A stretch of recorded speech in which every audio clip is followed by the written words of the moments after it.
Let us take you on a trip from Oregon to Northern California.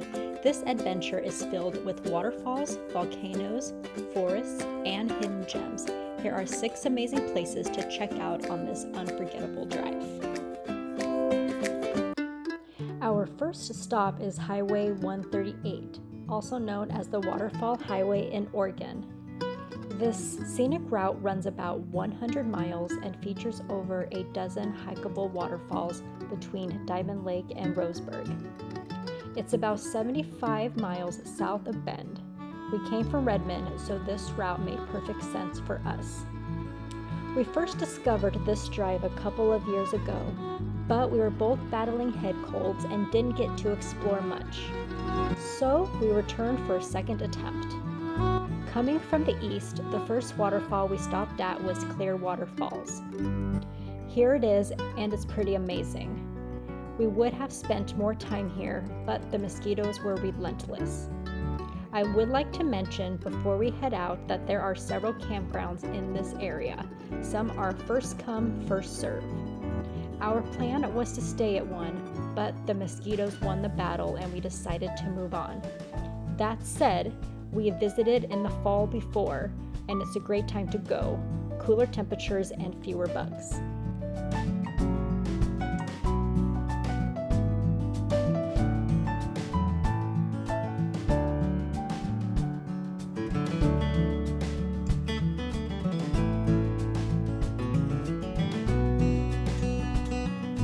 Continuing onward, we decided to make Crater Lake National Park our second stop. It's just 33 miles south of Highway 138 via Highway 97. We entered from the north, hoping to take the eastern route through the park to the south entrance. Because of lingering snow, we had to backtrack and take the western route instead. We didn't mind at all, since the entire park is beautiful. Here are some fun facts that I recently learned. Crater Lake is the deepest lake in the United States and the 7th deepest in the world. It also receives an average of 44 feet of snow per year. That's pretty crazy. Here we are in July, and as you can see, there's still a lot of snow. Surprisingly, there were no crowds. Shocking for a July weekend. Parking was easy and the viewpoints were peaceful. We were hoping to camp here for the night, but unfortunately, the mosquitoes were bad here too. So we decided to continue south toward Mount Shasta. It's about 150 miles, but we knew we could find good dispersed camping there. Our third stop is Mount Shasta. We arrived late, but thanks to some upgraded lighting on our Jeep, navigating the forest roads was not a problem. We've also traveled these roads several times and are pretty familiar with them.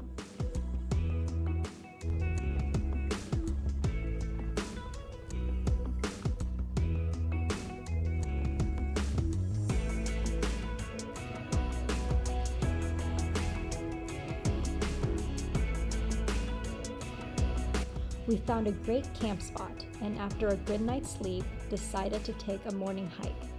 Thanks to our Ursa Minor camper conversion, packing up is super quick and easy. We're able to keep our bedding inside the top, so preparing to head out only takes a few minutes.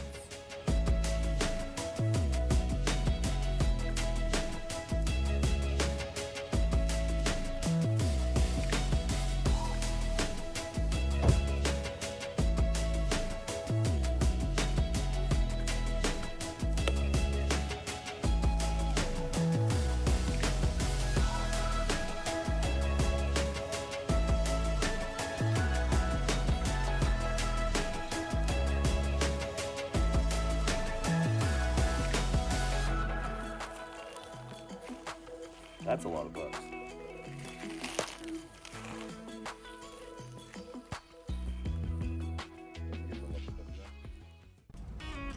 On the way to the trailhead, David got super excited when he spotted a vintage Kaiser M715 Jeep converted to a tow truck. If you're a Jeep lover, you'll get it.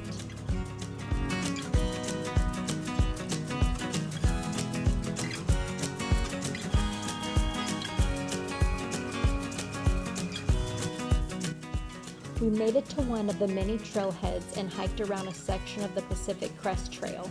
As you can see, this part of the hike is pretty and we haven't seen any other people yet.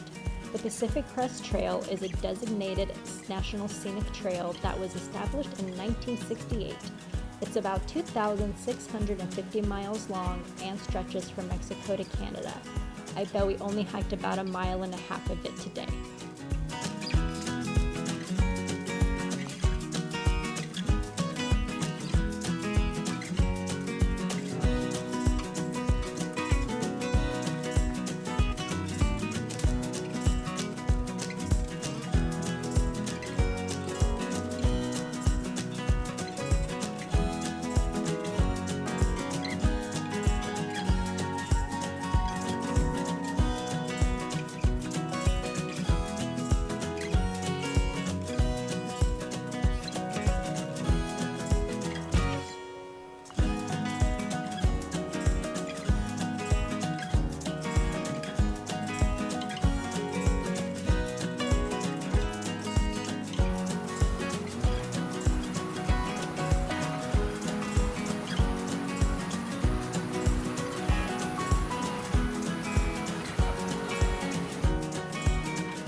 After a great hike, we both wanted another coffee and decided to drive into town. That's Mount Shasta ahead of us. Standing at 14,162 feet, it's the second highest peak in the Cascades and the 5th tallest in California. Not only is it a dormant volcano and a part of the Ring of Fire, but is also known for its mystical energy and legends of a hidden underground city, a place where nature, myth, and mystery collide.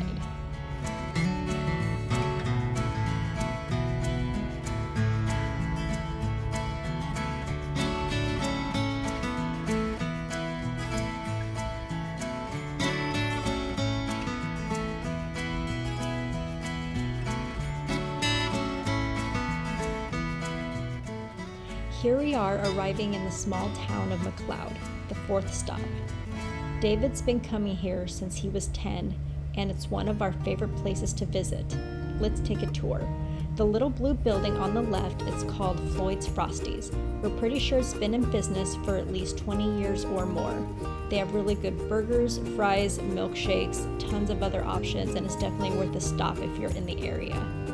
McCloud was originally a logging town and housed mill workers and their families from around 1892 to 1979, I believe. These days, it's a quiet little community with cool old buildings and awesome views of Mount Shasta. A lot of the town's original character is still there. Old company houses, the old mill site, and a small downtown. Here we are turning onto Main Street so we can stop by the Mercantile and Hotel. It's the cute green building on the left. You guys have to see this place, it's really cool. Let me show you around.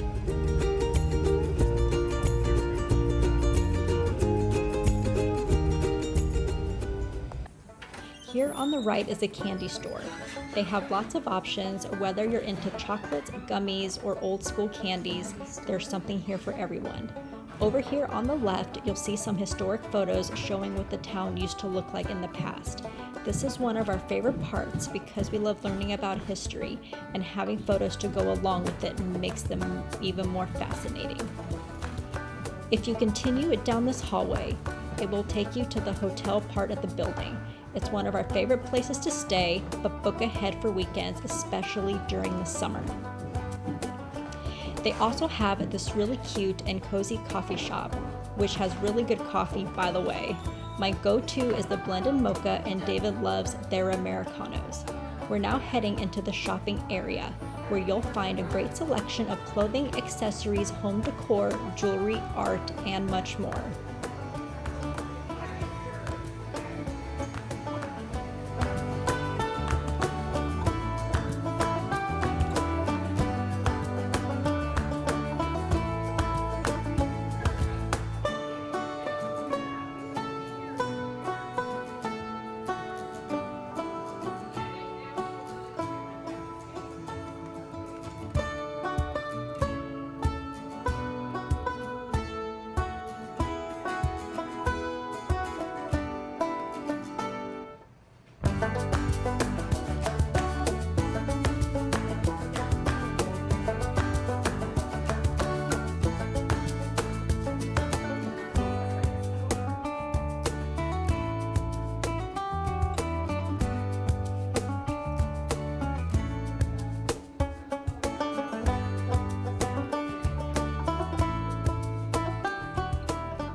Now that we've had our coffee and given you a tour of McCloud, let's head to our fourth stop, McCloud Falls, for another hike.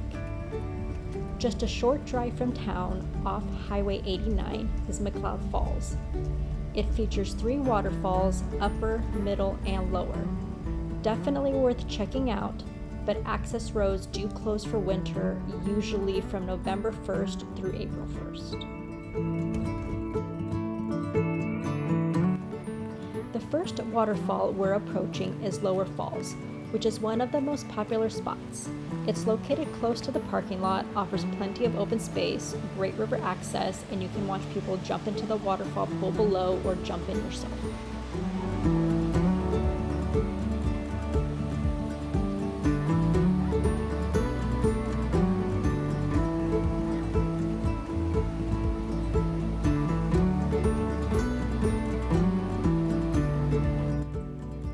We happened to come across this little guy shortly after we arrived.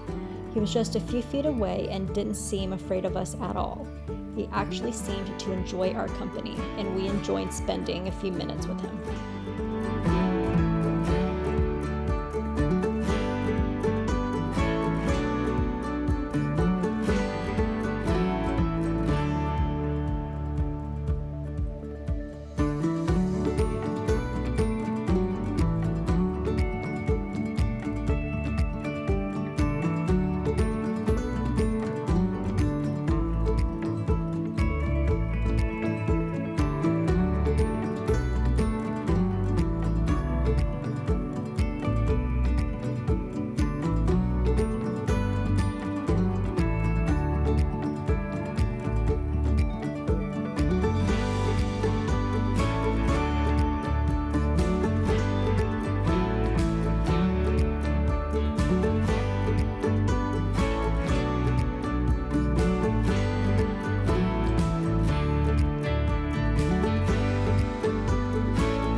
The trail to Middle Falls is relatively easy and spans about 2 miles round trip.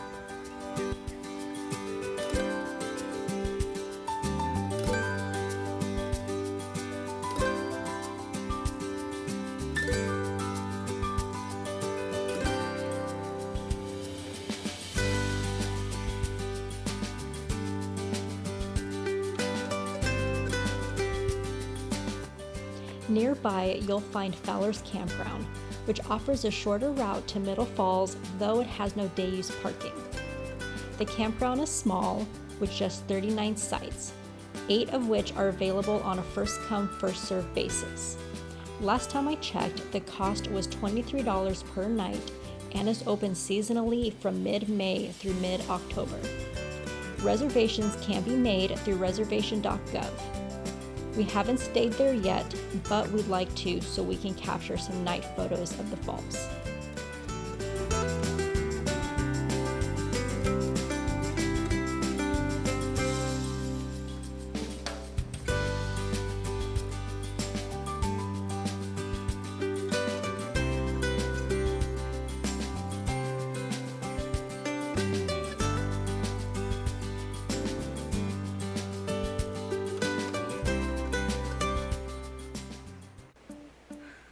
We can just barely hear the sound of the falls now, proof that we're getting closer.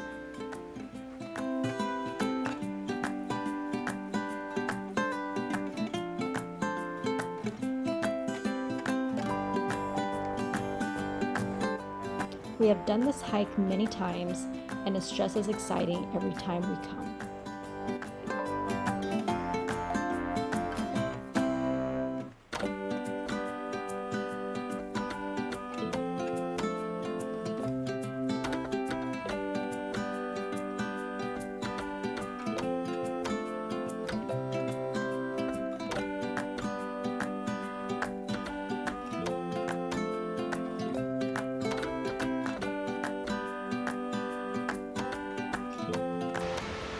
And here we are. We made it. Just look at that incredible view. The water's really roaring this year.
After spending some time at the falls, we're making our way back to the car.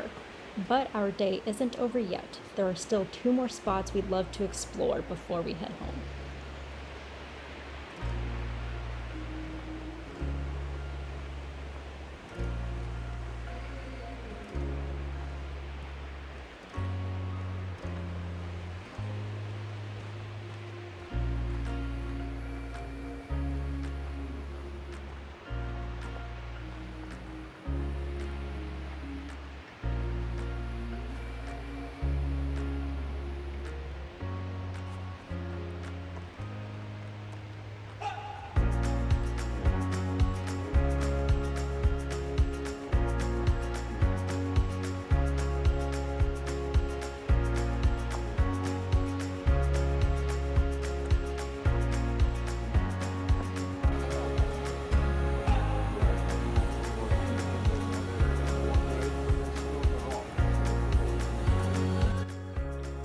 Even though the parking lot was full, the trail itself didn't feel crowded. It seemed like most people were there for lower falls. There's also an upper falls, but we opted to visit Burney Falls instead, making it our 5th stop on the trip. Let's go check it out.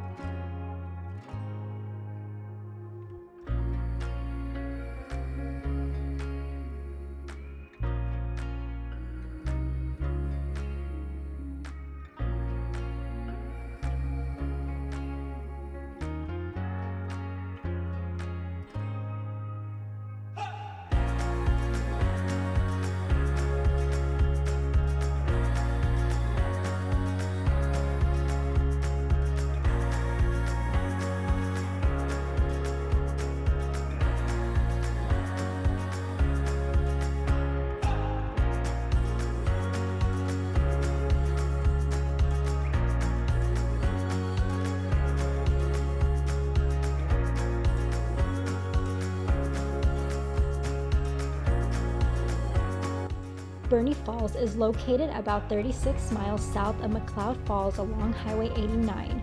We haven't visited since 2019 because the crowds grew significantly after COVID hit. So many people were visiting that the trails had to be closed from April 2024 through January 2025 due to severe erosion and damage caused by heavy foot traffic. Since the trails are now opened and it's on our way home, we decided to stop by and check it out. Here's the line to get in. Fortunately, it wasn't as long as we thought and didn't have to wait very long. The cost is $10 per vehicle for the day. To our surprise, both parking lots were nearly empty and we didn't have to deal with crowds at all. The main trail to the falls is an easy walk along a concrete path. For those who want a bit more adventure, there's a dirt hiking trail around the falls that's about a mile long with an elevation gain of 167 feet. Burney Falls is 129 feet tall and was once called the eighth wonder of the world by Theodore Roosevelt. I've also read that a National Geographic article named it one of Northern California's most spectacular waterfalls, and I have to agree, it truly is spectacular.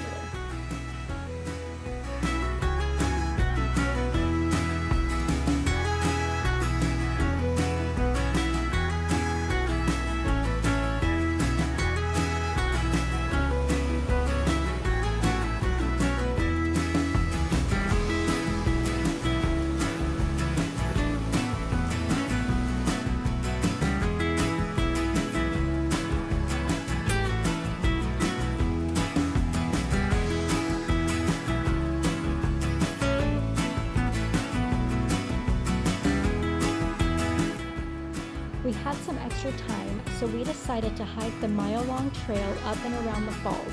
As you can see, it's a fairly flat dirt path and a pretty easy hike. Unfortunately, my phone overheated, so I wasn't able to capture more video of the trail. Still, it's definitely something we'd recommend if you have time.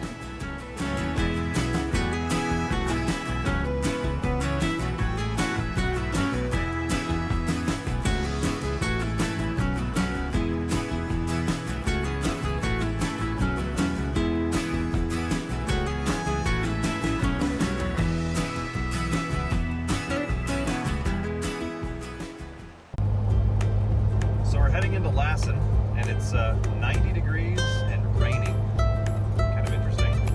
Didn't see that coming. As we continued heading home, we thought, why not take a drive through Lassen National Park, making it our sixth and final stop. It was still early in the day, it wouldn't add much extra time, and it's been 5 years since our last visit. Plus, it's only about 42 miles from Burney. Lassen National Park is open year-round, but some sections of the main roads close in winter due to snow. We arrived at the park around dinner time and expected it to be busy, but fortunately it wasn't. This gave us a chance to pull off and enjoy dinner by Manzanita Lake, a pretty amazing spot.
As we continued driving through the park, we got a clear view of just how much of the landscape was affected by the Dixie Fire in July 2021. According to the National Park Service, the fire wasn't fully contained until October 2021 after burning an astonishing 963,309 acres, making it the largest single fire in California history.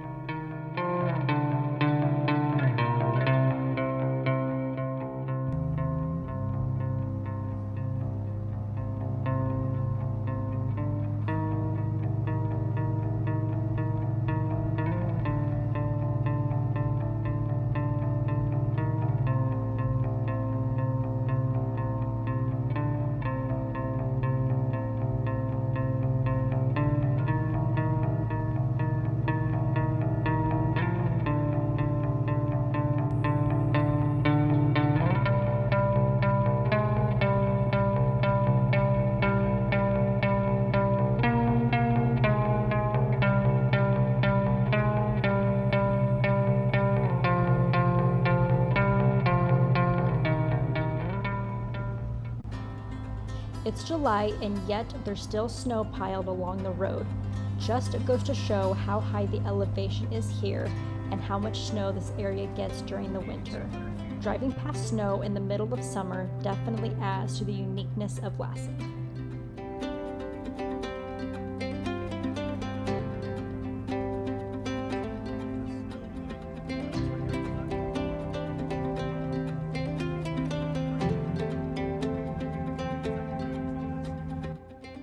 We even took a walk around a small lake still covered in ice.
We've left the snow behind and found ourselves driving through hills covered in wildflowers.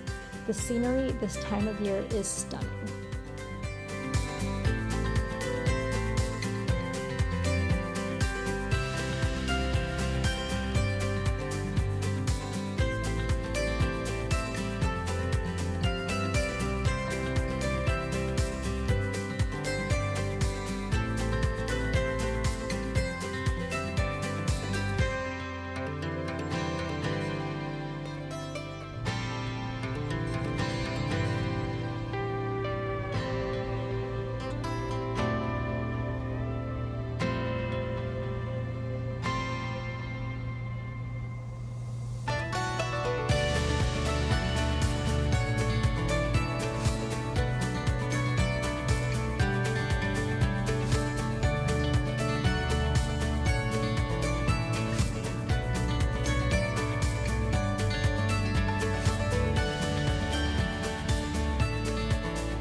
As we got closer to Bumpass Hill, we spotted this super cute deer near the side of the road.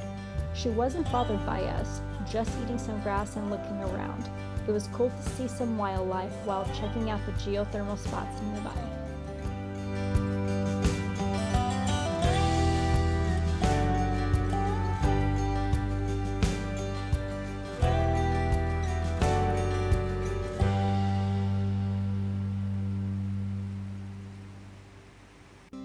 The main walking trail through Bumpass Hill was closed because of fire damage, but we still got to see some geothermal activity, and it definitely didn't disappoint. Again, we figured there'd be a lot of people, but it was actually pretty quiet with hardly anyone there.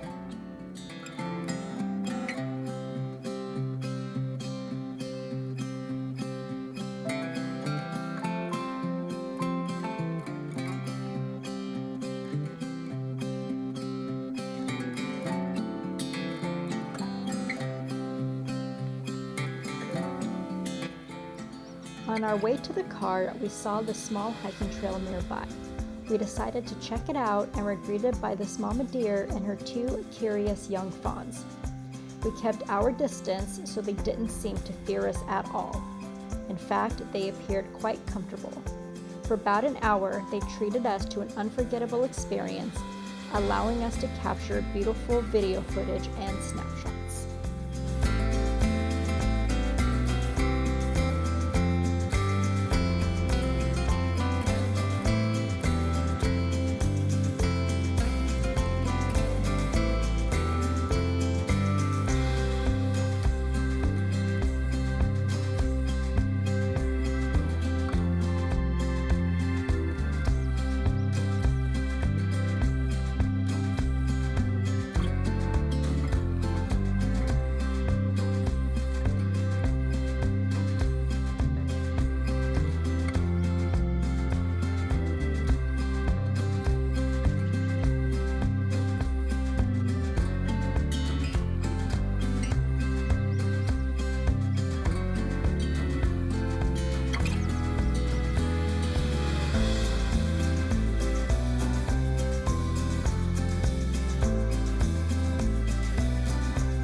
David took the opportunity to get the big camera lens, and here's what we captured.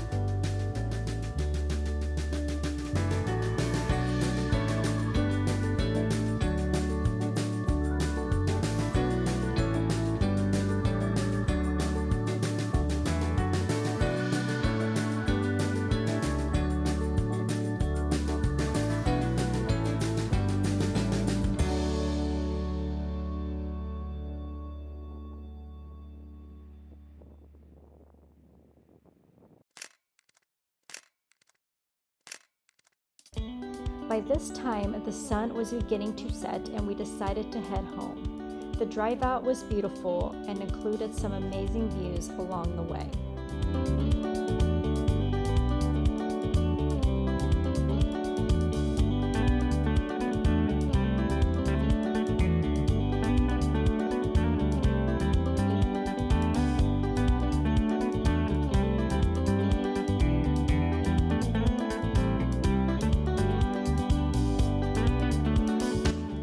Our unforgettable 2-day adventure came to a close with a sunset that couldn't have been more perfect.